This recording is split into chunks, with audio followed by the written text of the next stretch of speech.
एक माह की बरियत के बाद इसराइल जंग बंदी में मुख्तसर वक्फे पर आमादा। व्हाइट हाउस ने दावा किया इसराइल रोजाना 4 घंटे जंग बंदी करेगा। जंग बंदी में वक्फे का सिलसिला आज से शुरू हो जाएगा। गजा के इंडोनेशिया अस्पताल में बदतरीन बमबारी, मुतादिद शहीद और जख्मी लोग बेयारो मददगार भागते रहे। इसराइल के वहशियाना हमलों में 10,800 से ज्यादा फलस्तीनी शहीद हुए। एक माह में 40 से ज्यादा सहाफ़ी भी जान से गए। फलस्तीनी वजीर आज़म ने दुनिया के सामने सवालात रख दिए। पूछा, जंग रोकने के लिए कितने फलस्तीनियों को जान देना पड़ेगी? क्या 30 दिनों में 10,000 शहादतें काफ़ी नहीं? किसी मुल्क को दूसरे मुल्क की ज़मीन पर कब्जे का कोई हक नहीं। हम पर कब्जा हो चुका। हम वो लोग हैं जिन्हें असल में दिफा की ज़रूरत है।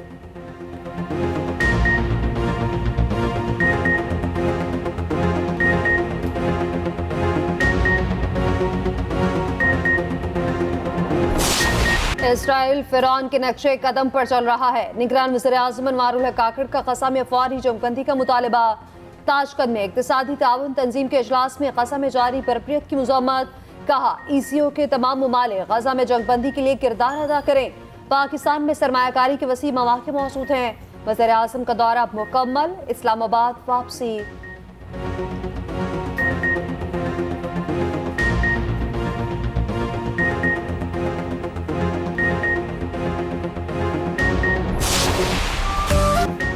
मरी में हर शय सफेदी में गुम। सीजन की पहली बर्फबारी ने माहौल बना दिया।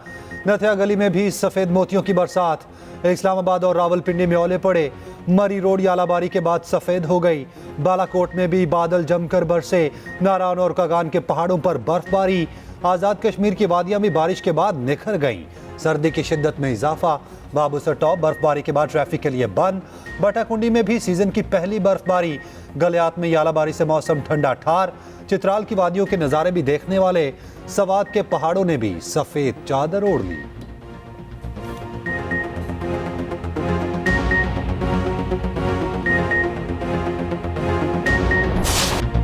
मुश्किल नहीं, तकरीबन नामुमकिन। पाकिस्तान का सेमीफाइनल में पहुंचना दीवानी का ख्वाब बन गया। न्यूजीलैंड की जीत ने मुश्किलात का केटू खड़ा कर दिया। सादा जीत पाकिस्तान के कुछ काम ना आ सकेगी। पाकिस्तान को इंग्लैंड को तकरीबन 287 रन से शिकस्त देना होगी। पाकिस्तान अगर पहले बैटिंग करके 300 रन बनाए तो इंग्लैंड टीम को 13 रन पर आउट करना होगा। इंग्लैंड ने पहले बैटिंग की तो पाकिस्तान को हदफ 2.4 ओवर्स में हासिल करना होगा। दोनों टीमें 11 नवंबर को कोलकाता में आमने सामने होगी। न्यूजीलैंड ने अफगानिस्तान की टीम को भी सेमीफाइनल की दौड़ से बाहर कर दिया। पाकिस्तान की हार और अफगानिस्तान की जीत भी उसे सेमीफाइनल पे नहीं पहुंचा सकती।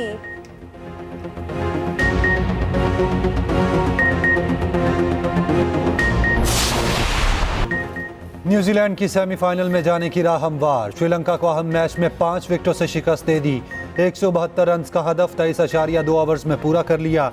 कॉनवे की 45, डेरल मिचेल 43 और रविंद्रा की 42 रन की इनिंग्स। 3 विकेट लेने वाले Trent Boult man of the match करार पाए।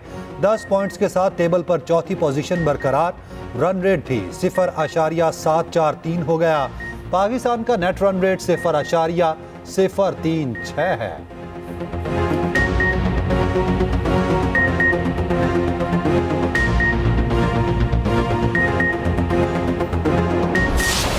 करप्शन की बड़ी कहानी से पर्दा उठ गया। चेयरमैन PTI की फ्रंट पर्सन फराह कोगी के खुफिया असासों की तफसीलात मंजर-ए-आम पर। 2017 से 2020 तक ज़ाहिरी और गैर ज़ाहिरी असासों में 4 अरब 52 करोड़ का हैरत अंगेज इजाफा। फराह कोगी ने 2020 में 95 करोड़ रुपए के असासों को तस्लीम किया। इससे हटकर 3 अरब 82 करोड़ के असासे निकल आए। सिर्फ 3 सालों में ज़ाहिरी असासे 420% बढ़े। गैर ज़ाहिरी असासों में 15,000% इजाफा हुआ।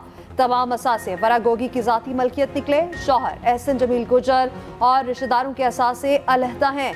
SECP के रिकॉर्ड के मुताबिक फराह गोगी 8 कंपनीज में हिस्सेदार भी हैं। 2018 में ऐलान की गई टैक्स एमनेस्टी स्कीम का भी भरपूर फायदा उठाया। 489 मिलियन रुपए से जायद का काला धन रेगुलराइज कराया।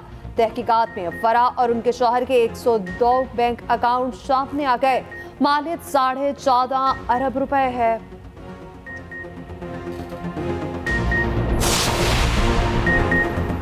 उस्मान बोजदार डमी वजीर आला थे। फराह गोगी और उनके खावंद असल मंसूबा साज थे।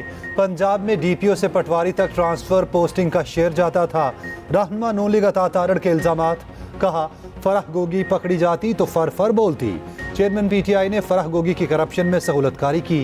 इक़्तिदार खत्म होता देख चेयरमैन पीटीआई ने फराह गोगी को बाहर भेज दिया। बुशरा बीबी को भी जेल में होना चाहिए। राना सनाउल्लाह ने कहा फराह गोगी को वापस लाने के लिए तरीकाकार है। तहकीकाती इदारे उस पर काम कर रहे हैं।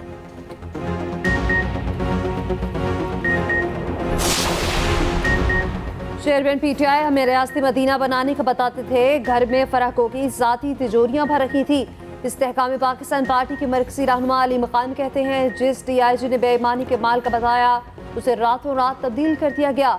फिरदौस आशिकवान ने कहा कि चेयरमैन पीटीआई के घर में रासन बैठे थे। खातून अव्वल और फराह गोगी माल पर हाथ साफ कर रहे थे। मानी का फैमिली और फराह गोगी के खजाने बढ़े। इन सब को गिरफ्तार किया जाए।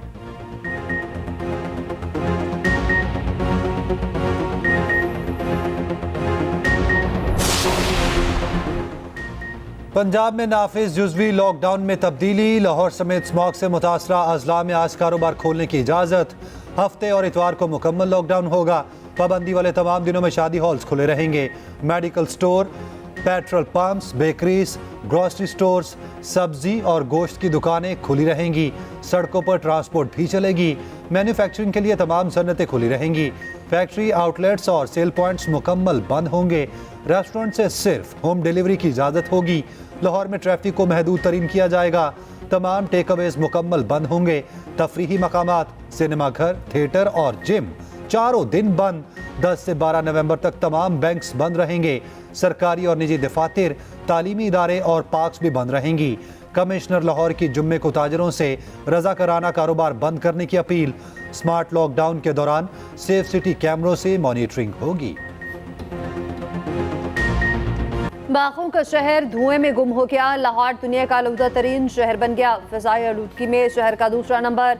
एयर क्वालिटी इंडेक्स 450 से ऊपर। शहर में बीमारियां आम। दिल्ली फहरिस्त में टॉप पर। कराची में भी सूरत हाल अबतर। आलूदा तरीन शहरों की फहरिस्त में 5वें नंबर पर। स्मॉग के बायस लाहौर फेस्टिवल भी खत्म।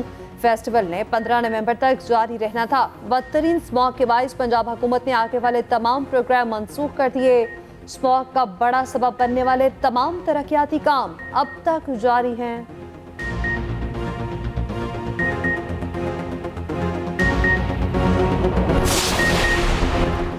कोंगू वायरस से मुतासरा एक और मरीज चल बसा। कोयटा का शहरी कराची में जेर इलाज था।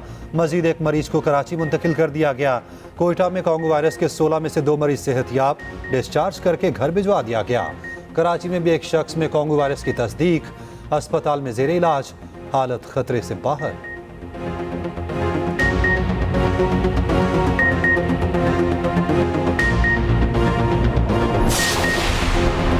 जहांगीर तरीन का हकीकी नया पाकिस्तान बनाने का ऐलान। टेक्सला में अवामी इज्तिमा से खिताब में कहा पुरानी बातें भूलकर आगे जाना चाहते हैं। सियासी जमातें एक दूसरे से ना लड़ें।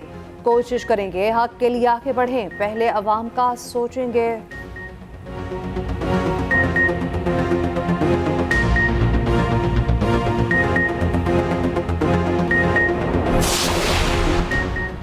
पीटीआई से पंजाब में इत्तेहाद खारिज अज़मकान नहीं। पीटीआई 2 हिस्सों में तकसीम हो चुकी है। रहनुमा पीपल्स पार्टी कमर ज़मान कायरा कहते हैं सियासी जमातों में मुज़ाकरात होने चाहिए। इस्तेहकाम पाकिस्तान पार्टी से मुज़ाकरात का मामला इल्म में नहीं। सब जमातें ग्रैंड डायलॉग पर मुत्तफिक हैं। एक्सप्रेस न्यूज़ के प्रोग्राम सेंटर स्टेज में गुफ्तगू करते हुए कहा सिंध में फिर से हुकूमत बनाएंगे। ये सब मिलकर भी पीपल्स पार्टी का मुकाबला नहीं कर सकेंगे।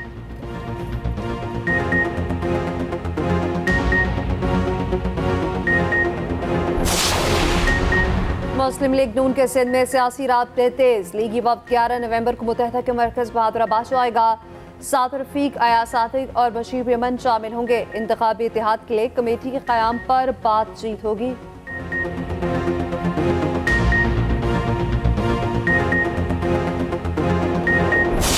आज आप कहीं एक मखसूस जमात के लोगों के मुतल्लिक कि उसको छोड़ दिया जाए, उसको बांध लिया जाए। आप ये क्यों नहीं कहते? आज भी मैं आईनी अदारों से रिक्वेस्ट करता हूं कि लेवल प्लेइंग फील्ड ये है कि आप नवाज शरीफ के पेंडिंग केस जो हैं उनकी एक डेट फिक्स की जाए ताकि इंतखाबात से पहले जो इंसाफ के तकाजे हैं वो पूरे हों।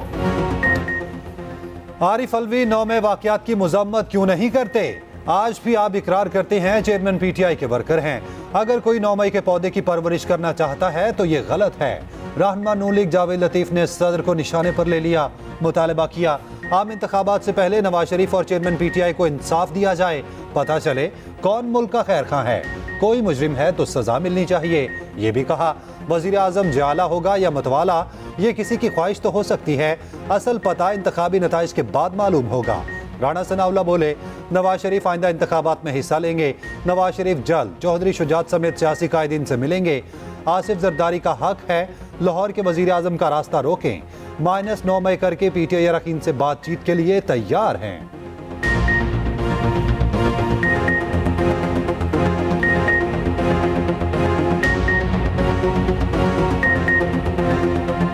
जिसने एक दिफाई अदारे के ऊपर हमला किया, उस टोले से माइनस पीटीआई और बाकी तमाम जमातें जो है उनके साथ हम बैठना चाहते हैं, उनको साथ लेके चलना चाहते हैं और मुल्क तभी इस बहरान से निकलेगा जब सब मिल के जो है वो चले। मुलाकात तो मियां नवाज शरीफ साहब का इरादा है कि वो तमाम सियासतदानों से करेंगे, तो उसमें जो क्यों लीग चौधरी शुजात साहब हैं उनसे भी।